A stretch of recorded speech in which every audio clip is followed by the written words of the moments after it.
আমরা গভীর উদ্বেগের সাথে লক্ষ্য করছি যে বৈষম্য বিরোধী ছাত্র আন্দোলনের ব্যানারে কোটা সংস্কারের দাবিতে সাধারণ ছাত্রছাত্রীদের যে আন্দোলন শুরু হয়েছিল সেখানে আন্দোলনকারীদের ঢাল হিসেবে ব্যবহার করে দুর্বৃত্তরা ঢাকা মহানগরী সহ সারা দেশে নজিরবিহীন অরাজকতা, অগ্নিসংযোগ ও ভাঙচুর চালিয়েছে।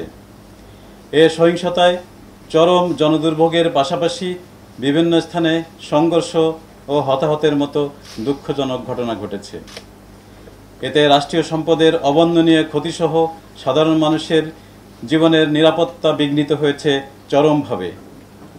প্রিয় সাংবাদিক বন্ধুগণ, আপনারা জানেন সরকার সহানুভূতিশীল হয়ে আটক সাধারণ শিক্ষার্থীদের ইতোমধ্যে মুক্তি দিয়েছে। তারপরও শিক্ষার্থীদের ঢাল হিসেবে ব্যবহার করে বিএনপি জামাত শিবির নাশকতাকারী চক্র গতকাল থেকে আবারও ভয়াবহ নাশকতা, অগ্নিসন্ত্রাস করছে। আজকে সারা দেশে তারা ব্যাপক তাণ্ডব চালায়। ঢাকা মহানগরীর Dhanmondi, science laboratory, Shahbag, press club, Bangla motor, Mohammadpur, Kajla, Uttara সহ বিভিন্ন জায়গায় অগ্নিসংযোগ ও নজিরবিহীন সন্ত্রাসী হামলা চালায়। তারা রাজধানীর বিভিন্ন পয়েন্টে দেশীয় অস্ত্র, আগ্নেয়াস্ত্র, ককটেল বোমা সহ সমবেত হয়ে নিরীহ জনগণ ও পুলিশের উপর আক্রমণ চালায়।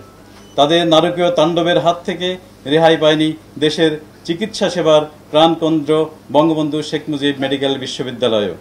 তারা মেডিকেল বিশ্ববিদ্যালয়ে ভেতরে ভাঙচুর করে ভেতরে থাকা বেশ কটি গাড়ি ও অ্যাম্বুলেন্স, মোটরসাইকেল ভাঙচুর করে এবং অগ্নিসংযোগ করে। তারা ঢাকা মেট্রোপলিটন যে আদালত সেখানেও তারা ভাঙচুর ও অগ্নিসংযোগ করে। খিলগাঁও থানা, যাত্রাবাড়ি থানা, শাহবাগ থানা আক্রমণ করে এবং ঢাকা শহরের 10টি পুলিশ বক্সে ভাঙচুর ও অগ্নিসংযোগ করে। কয়েকটি পুলিশের গাড়ি ভাঙচুর ও অগ্নিসংযোগ করে। তাদের গুলিবর্ষণে 3 জন পুলিশ সদস্য আহত হয়।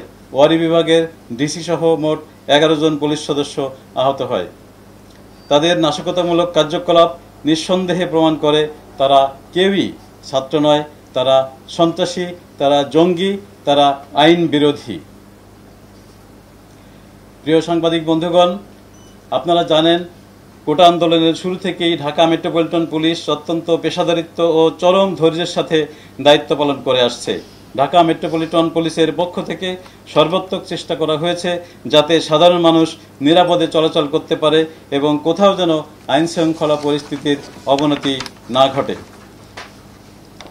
এ সহিংসতায় পেশাগত দায়িত্ব পালন করে এখন পর্যন্ত ঢাকা মেট্রোপলিটন পুলিশের প্রায় 350 পুলিশ সদস্য আহত হয়েছে এবং 3 জন পুলিশ সদস্য নির্মমভাবে নিহত হয়েছে। আজকেও সিরাজগঞ্জ জেলার ইনায়তপুর থানায় দায়িত্বরত 13 জন পুলিশ সদস্যকে তারা নির্মমভাবে পিটিয়ে হত্যা করেছে। গতকাল আমরা দেখেছি খুলনা মেট্রোপলিটন এলাকায় একজন পুলিশ সদস্যকে সাপ মারার মতো তারা পিটিয়ে হত্যা করেছে।